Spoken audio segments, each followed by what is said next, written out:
Newstalk. Now, you will have seen the images at this stage, I'm sure, either on your phones or television screens, of protesters at Stonehenge in the UK from Just Stop Oil pouring what looks to be orange paint or kind of orange powdered paint over these stones there. Fiona Atkinson from Just Stop Oil is with me.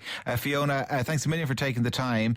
What actually was, before we talk about kind of the rights and wrongs and why it was done and everything, what actually was put onto the stones? Well, it was, hello and thank you so much for having me on. It was basically custard powder, orange corn flour. So orange custard powder. So they haven't been marked for all eternity by this orange, no? No, they haven't been marked for all eternity, no. So why was it done, Fiona? So, well, look at what's happened now. Suddenly, everybody's talking about it. And unfortunately, it takes this sort of action to get everybody talking about the climate, which is what we want everybody to do. We want everybody to talk about the climate emergency because it's serious and it's happening now and people are dying because of it and nobody's really addressing it in the way that we need to. Have you been particularly disappointed that it's not getting more attention in the context of the general election that's happening in the UK? Disappointed. I'm absolutely furious and frightened. I'm a 68-year-old grandma. I'm an ex-English teacher. I've spent a lifetime of caring about children, and I love my granddaughter, and I'm sure there's loads of people listening to this who love their children and grandchildren.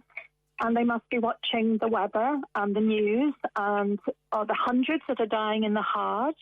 And they must be listening to farmers talking about how they can't plant their crops because of the endless rain.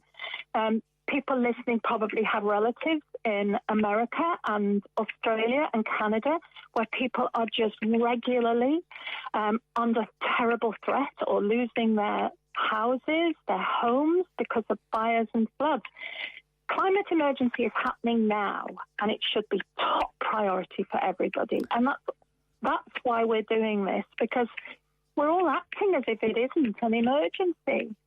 I know that the fact that you've just kind of set all of that out undermines to a degree the question I'm about to ask, but I was going to say, is one of the shortcomings of these protests that people tend to talk more about the protest than those issues, that's the topic of conversation? That's the sad thing. And then that's the bit where we say, do you know what? If the politicians were protecting us and doing what they need to do, which is to stop burning oil and gas, like stop it by 2030, just stop adding to the mess. If they did their job, and then I'm sorry with respect because you sound really nice, if the media were giving it the attention it deserves, but they only really cover it when something extreme happens, and either we take disruptive action, or there's say 240-degree days heat waves, but nobody's joining up the dots here, and we're just begging people. We're doing anything we can, anything peaceful that we can to say to people,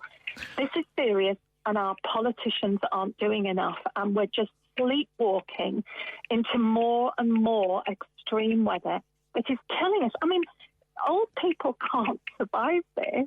They can't, like Michael Mosley died on a Greek island in June. It isn't even the hottest part of the year. And there are other people going for walks on Greek islands and not coming back because of the heat. Fiona Atkinson from Just Stop Oil. Fiona, thank you very, very much for joining us on the show. A lot of people get